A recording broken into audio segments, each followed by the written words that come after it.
Hello all, very good morning. So we were discussing regarding the valvular heart diseases.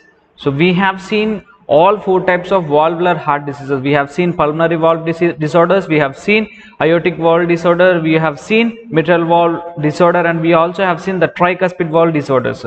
So here, for every valve disorder that we have discussed in the previous classes, in surgical management, they are always saying us the second modality of treatment is like valve replacement. So I have made a video on valve replacements. What are all the types of valve replacement that were done? So if you are interested, you can click on the link above which is coming here, and you can watch the types of surgeries that were performed in valvular heart diseases. So here in this topic, I would like to discuss you regarding the nursing management. So the nursing management mainly related to the patients who were undergoing this valve replacement. So if you see preoperatively, I'm not going to take more nursing diagnosis. I'm just going to take 2 or 4 nursing diagnoses, and I'm going to elaborate it so that you will have an idea how to write the nursing care plan. So here, first of all, you want to perform the nursing diagnosis. If you want to write a nursing diagnosis, you need to do nursing assessment. So you need to perform assessment on all systems.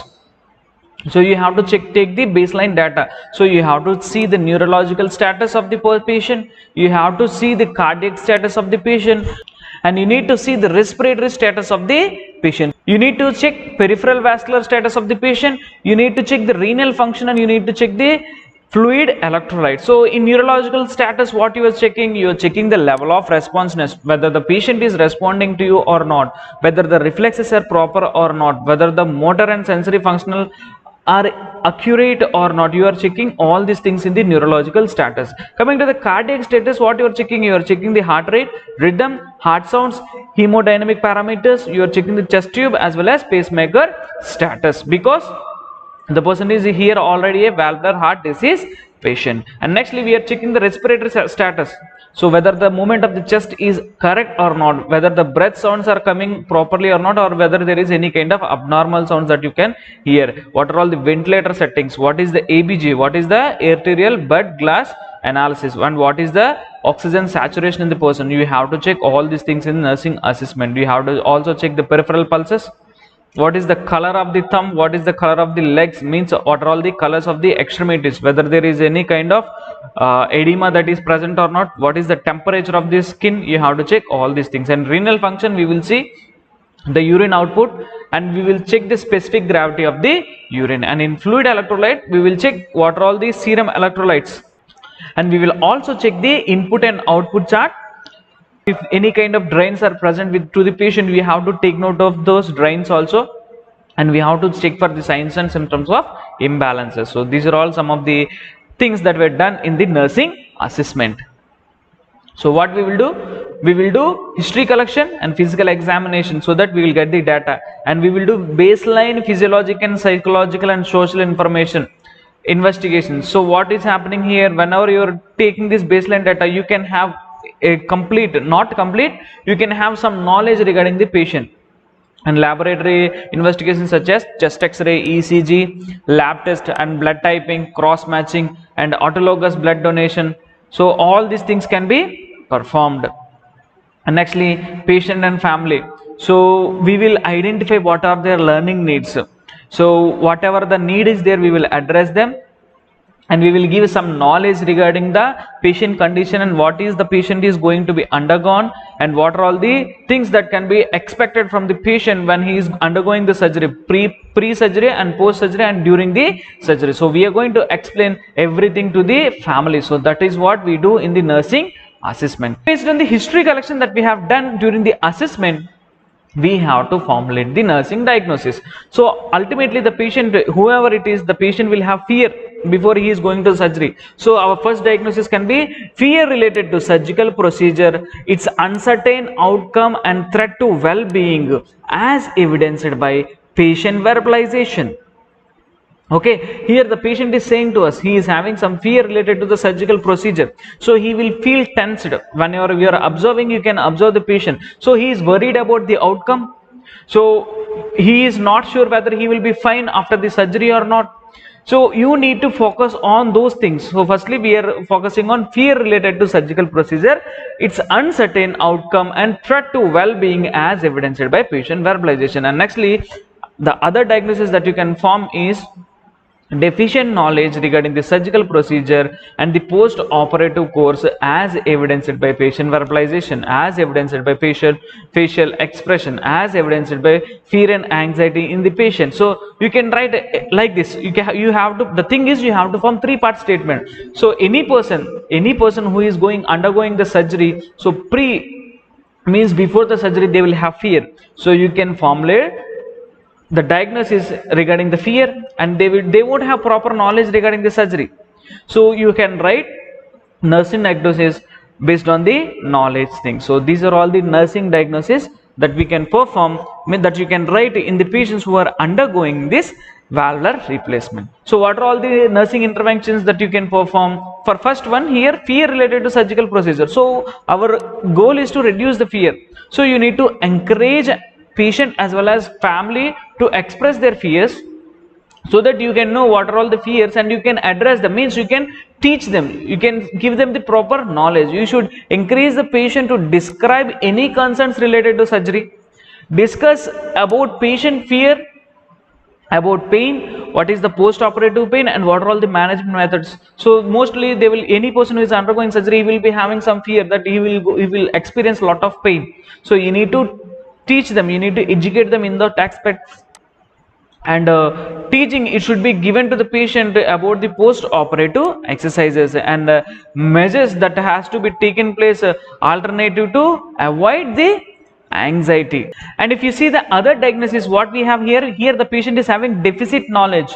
So here if you see, you need to teach the patient, you need to teach the patient regarding the self-care. So you need to provide the information about hospitalization, about surgery, about pre-operative and post-operative care. You need to explain them what is the ICU stay that they have to do after the surgery was done, what are the visiting hours, and what are the procedures that were done in the critical care unit.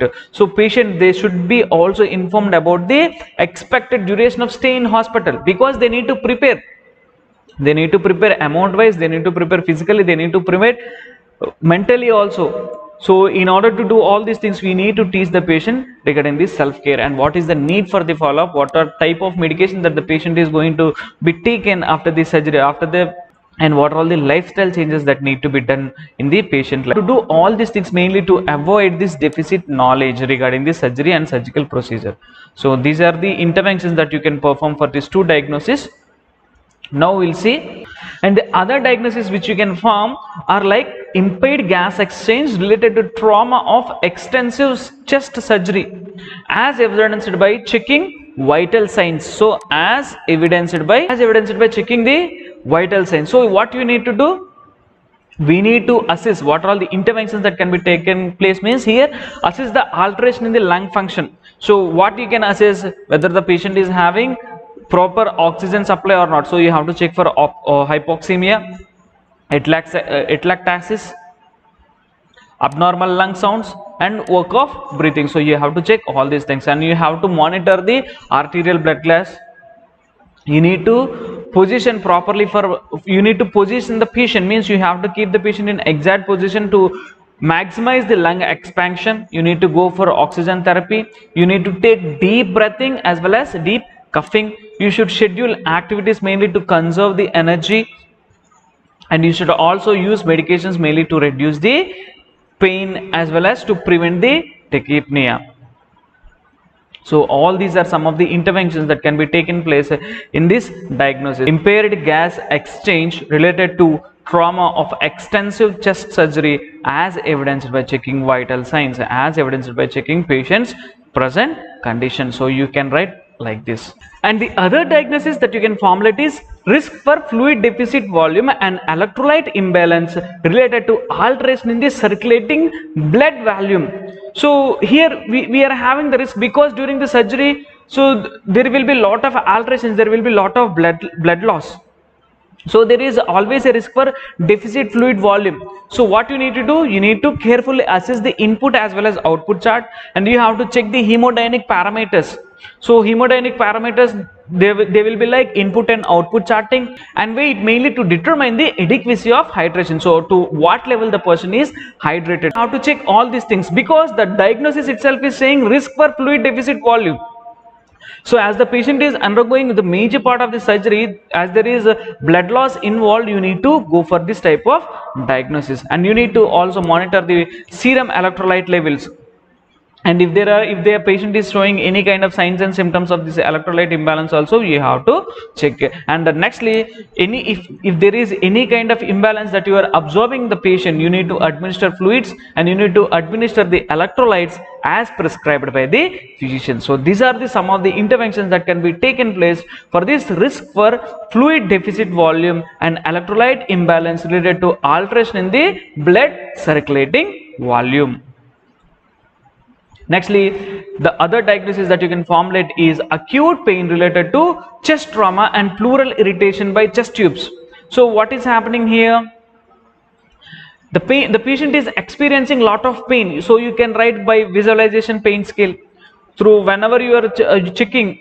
Whenever you are asking the patient, or the patient might be saying to you verbally that he is having lot of pain in the chest region because of this chest tubes and the irritation caused by them. So what you have to do, you have to listen and you have to observe for patient verbal as well as non-verbal clues of pain. And you should accurately record, so what is the nature of pain, what is the type of pain, what is the intensity of pain, and what is the duration of pain. So these are all the interventions that you have to do. You have to administer analgesics as it was prescribed. And nextly, you have to splint the incision mainly whenever the patient is undergoing deep breathing and coughing exercises. And you also should use non-pharmacological management techniques to reduce the pain of the patient and reassess the patients mainly after doing all these interventions. If the pain is subsiding, you can proceed with the current interventions. If it is not subsiding, you have to formulate new interventions and new goals. And nextly, we have potential for bleeding related to anticoagulant therapy. So what we are doing here, so here mainly the patient, as he is going or he has undergone this cardiac surgery, so we need to give them the anticoagulant therapy mainly to prevent the clotting.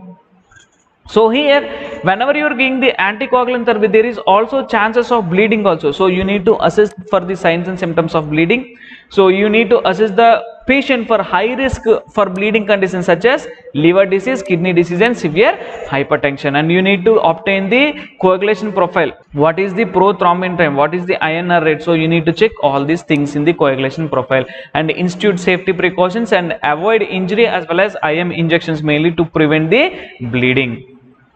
So what you have to do here, you need to give incision site care. So you need to shower the patient daily with warm water and mild soap, and you should do pad dry that area.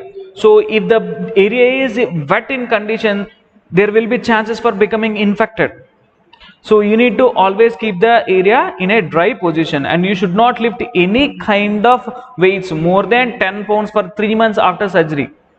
And coming to the activity, so patient can return to the normal life mainly after 6 to 8 weeks of the surgery, means after he is undergoing this valvular replacement, and he is to take alternate activity with rest period. So he should at least sleep for 8 to 10 hours, and patient, he can go for walks, means he should not go outside, he can walk in his own place, he can climb steps, but he should not climb vigorously, he need to climb steps very slowly, and he should avoid driving for at least 6 weeks.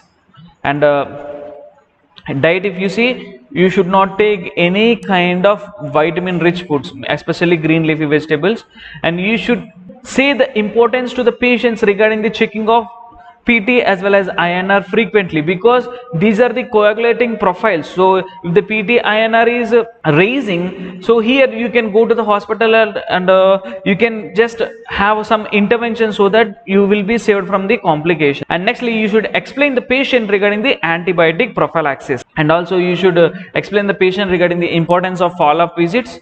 Tell the patient to limit activities mainly to prevent the exertional symptoms. So if the patient is doing any kind of work or vigorous activity, the patients will land up in exertional symptoms. So you need to say them, and you should explain them the importance of maintaining personal hygiene and environmental hygiene. And the patients who had undergone this valvular replacement, so these patients, they has to keep a distance from the suffering people. Mainly if the people is having any kind of upper respiratory tract diseases, so these people are more prone to get the disease, so they need to avoid those type of people, and also they need to avoid crowded places. And if the patient is observing any kind of recurrent symptoms of the infection, so during that time the patient need to report to the physician and he need to take proper care. Actually, if you see the patients who are there with these mechanical valves, so these patients should be taught regarding the abnormal sounds of the replaced valve and what is the normal sounds of the replaced valve, so